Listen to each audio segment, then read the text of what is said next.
I used to be the office sweetheart, the one who brought homemade cookies to meetings and stayed late helping others meet deadlines. The girl who made CloudMuse feel like family. That was before I learned what family really means in corporate America. My name is Eliza, and this morning I'm standing in front of our entire staff, delivering what should be my crowning achievement, a complete operational overhaul that took me 18 months to perfect. As you can see, I say, clicking to the next slide, these efficiency improvements could save us millions in the first quarter alone. My hands aren't shaking, they should be, but 5 years of presenting to rooms full of tech bros has cured my stage fright. Heath, my mentor and CEO, sits in the front row, nodding along. He's wearing that navy blazer I helped him pick out for his TED talk last year. Behind him, his nephew Bo is smirking at his phone. I finished strong. With these changes implemented, we could— Thank you, Eliza. Heath stands up, cutting me off. That's enough. The room goes quiet. Too quiet. These are excellent proposals, he continues, not quite meeting my eyes, which is why we'll be handing them over to Bo to implement as our new Chief Operations Officer. My throat closes up. Bo finally looks up from his phone, flashing that trust fund smile. Eliza, we'll need you to transfer all materials to Bo by end of day. Your position here is being eliminated, effective immediately. Someone gasps, probably Yolanda. I can't turn to look. Any questions? Heath asks, like he's wrapping up a routine meeting. I stand there, PowerPoint still glowing behind me, 18 months of work reduced to a bullet point in someone else's promotion story. My hands still aren't shaking. No questions, I say quietly.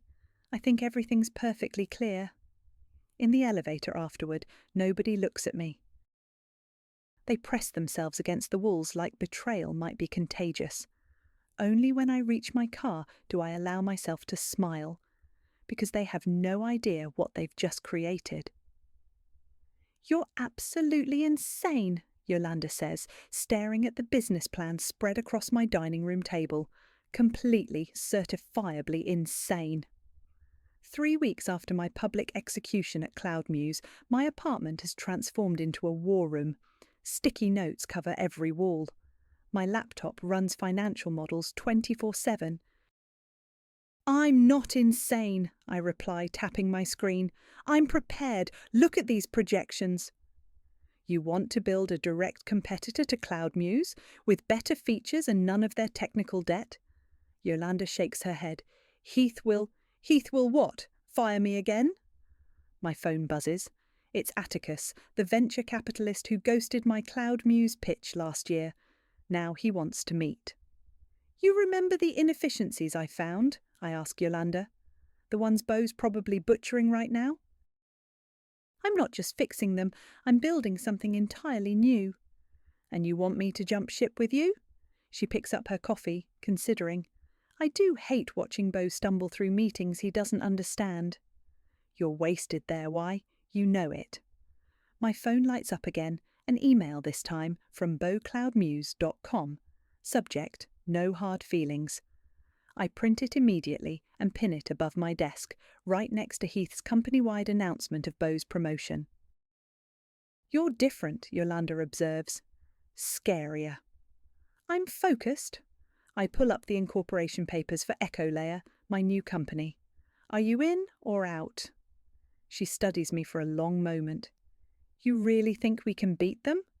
Beat them? I laugh. We're going to make them irrelevant. My phone rings again. Atticus.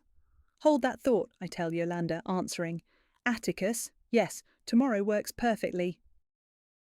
I have something you're going to want to see. After hanging up, I notice Yolanda's already updating her LinkedIn profile. Fine, she sighs. I'm in, but promise me one thing. What's that? When we crush them, I get to be there to watch Bo clean out his desk. I smile, pinning another sticky note to the wall. Deal.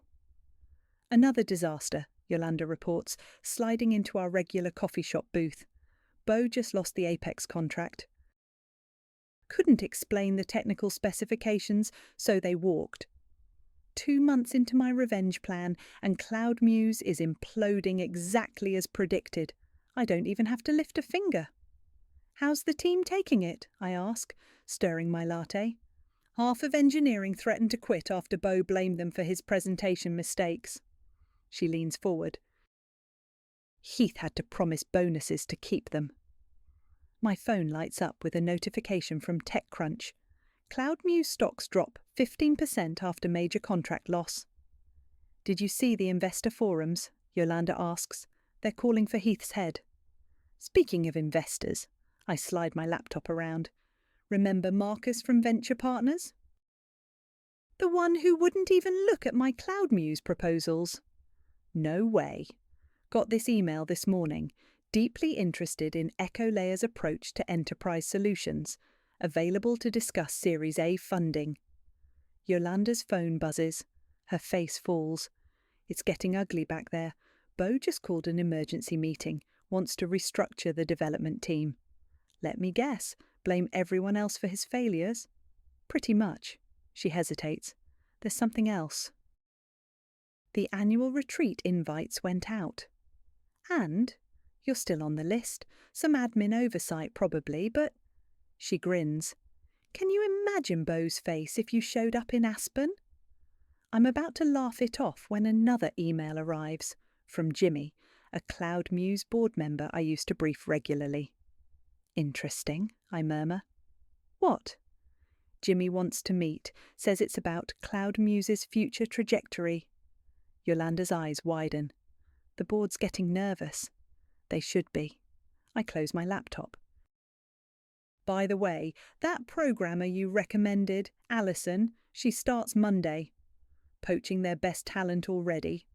Not poaching, I smile, just offering shelter to the smart ones who can see a sinking ship. My phone buzzes again. The Aspen retreat invitation. You know what? I say, picking up my coffee. Maybe I will RSVP, yes. Seems like perfect timing for a reunion. Ms. Eliza? Alison pokes her head into my office. Tech Weekly wants to interview you about Echolayer's latest launch. They're calling us the Cloud Muse Killer. I glance out my window at the Cloud Muse logo, visible in the building across the street. Choosing this office space wasn't an accident. Schedule it for tomorrow, I tell her. And Alison, you're leading the product demo. Her eyes widen. Me? But I've only been here 3 months. And you've done more in 3 months than Bo's accomplished in his entire career. The elevator dings and Yolanda rushes in. You're not going to believe who's downstairs. Before she can finish, a tall woman in an expensive suit appears behind her. I recognise her immediately. Maureen, Bo's mother and Heath's sister. Hello, Eliza, she says quietly. May we speak privately? After everyone leaves, Maureen stands at my window, staring at her brother's building. I saw your presentation last week, the one that crashed Cloud Muse's stock another 10%. Just business, I reply. No, she turns. It's personal, and you're winning. If you're here to defend Bo, I'm here because my brother is destroying our father's company to protect his incompetent nephew. She sits down heavily. My son. Through the glass walls, I see Alison coaching our development team, reminding me of myself 5 years ago, before everything changed. Heath used to talk about you constantly, Maureen continues. Did you know why he mentored you so closely? I shake my head. You reminded him of Sarah, his daughter. She pulls out her phone, shows me a photo. She died in a car accident 6 years ago, 23 years old, brilliant like you. My throat tightens. Now he's choosing Bo over you. Again. She stands. Just like he chose Bo over Sarah when she needed him most. My phone rings. Jimmy from the Cloud Muse board again. You should take that, Maureen says, heading for the door. And Eliza, you should have been running Cloud Muse from the start. We all know it now. After she leaves, I watch Heath exit the coffee shop across the street. His shoulders are slumped, his walk uncertain. For the first time since my firing, I feel no satisfaction in his defeat. Heath's drinking again, Maureen says over lunch, like he did after Sarah died. We're at the rooftop restaurant where I used to have weekly strategy meetings with Heath. Now I watch him through the window of his office across the street, pacing like a caged animal. Beau's threatening to sue, she continues, says Heath promised him full control of operations. They're barely speaking. That's not my problem. But my voice lacks conviction. No? Maureen stirs her coffee. Then why did you keep Sarah's photo on your desk? I freeze. The small frame had been a gift from Heath, but I never knew who she was. He saw you as his second chance, she says, a chance to be the mentor he failed to be for Sarah. Then Beau demanded your position, threatened to expose Heath's indiscretions from years ago. Blackmail. Family loyalty. She laughs bitterly. Heath chose wrong again. My phone buzzes. Jimmy Thomas for the third time today. The board's meeting tomorrow, Maureen says, eyeing my phone. Emergency session. They're voting Heath out. How do you know? Because I called for the vote. She meets my eyes. They'll offer you CEO. The restaurant seems to tilt sideways. What? Jimmy will make the formal offer. The investors trust you. The team respects you. She stands, dropping cash on the table. But Eliza... Remember what revenge cost my brother, what it's costing Beau. As she leaves, my phone rings again. Jimmy. Hello? My voice sounds distant. Eliza, tomorrow, 9 a.m. The board wants to discuss Cloud Muse's future. He pauses. Your future? Through the window, I see Heath slump at his desk, head in his hands. The man who mentored me, who saw his dead daughter in my face, who betrayed me to protect his nephew from scandal. I'll be there, I tell Jimmy. After hanging up, I text Yolanda. Need a shopping buddy, time to buy a CEO suit. Her response is immediate. Holy shit, it's happening. Yes, I type back, watching Heath's silhouette in the darkening office. But I'm not sure if I'm winning or losing anymore. The Cloud Muse boardroom feels smaller than I remember. 8 faces turn to me as I enter, wearing the charcoal suit I bought yesterday. Heath's chair is conspicuously empty.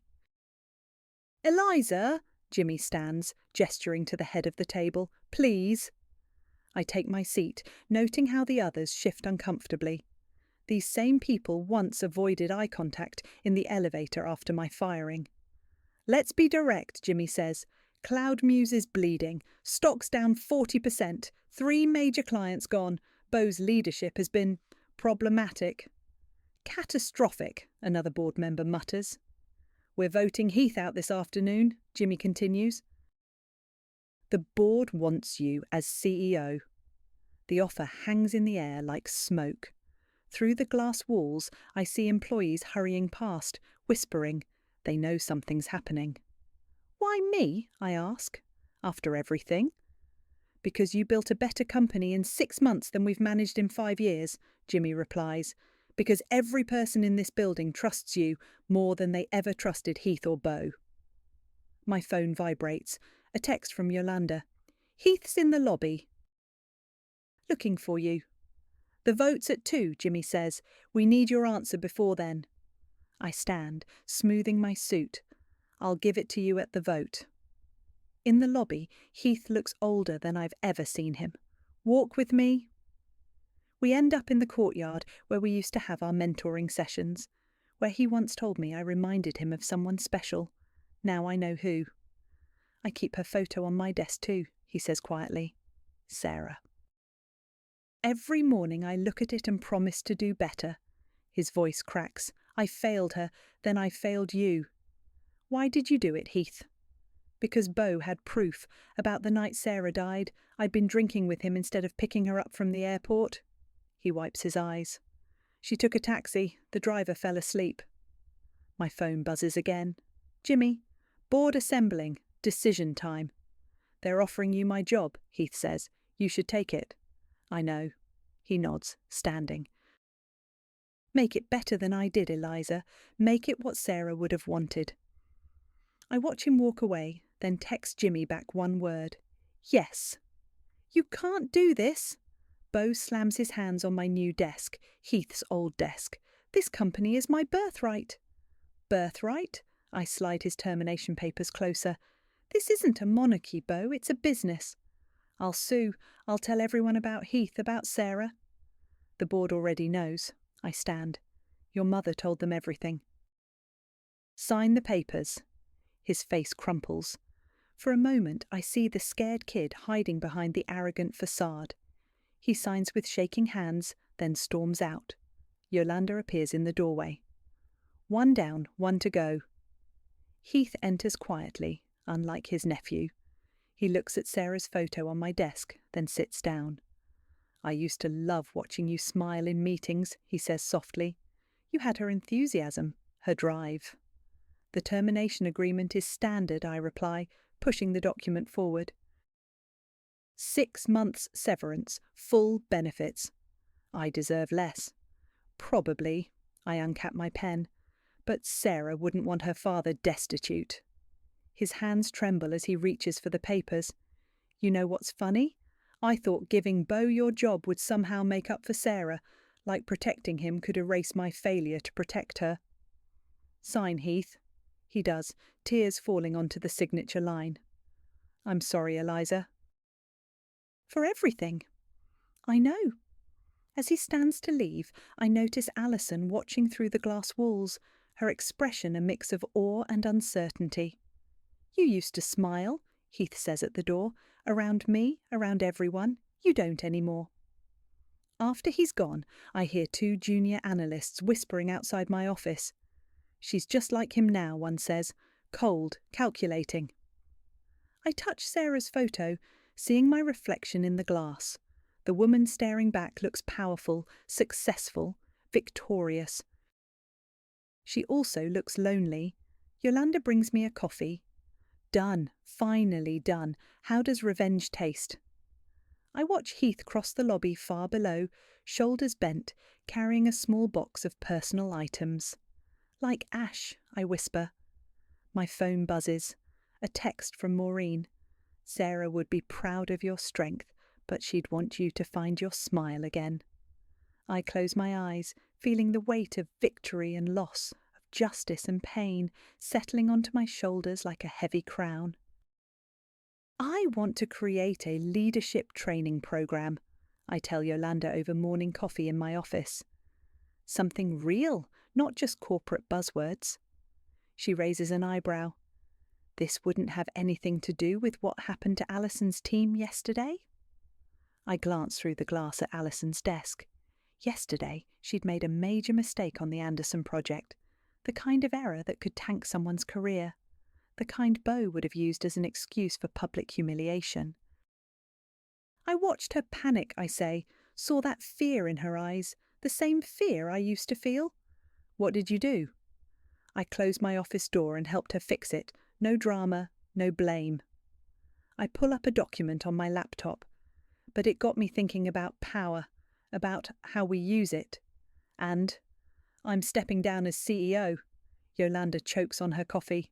What? Not immediately, but I'm promoting Alison to Chief Operating Officer. In 6 months she takes over. Are you insane? After everything you did to get here? I pick up Sarah's photo. I got here for the wrong reasons. Revenge made me strong, but it also made me something I don't want to be. Through the glass, I watch Alison mentoring a junior developer, patient and kind, like I used to be. The training program starts next week, I continue. Real mentorship, real growth, everything Heath should have built. And you? I'm launching a foundation. For young women in tech. I smile, feeling lighter already. Sarah's foundation. Yolanda studies me. You're smiling again, like you used to. Because I finally understand. Real power isn't about revenge or control. It's about lifting others up. My phone buzzes. A message from Maureen. Sarah would have loved this. I update my LinkedIn one last time. Sometimes revenge tastes like success, but true victory, that tastes like giving someone else their chance to shine. Alison knocks on my door, clutching a project proposal. "Come in," I call out, feeling my smile grow wider. "Let's build something better together." This time, when I catch my reflection in the window, I recognise myself again.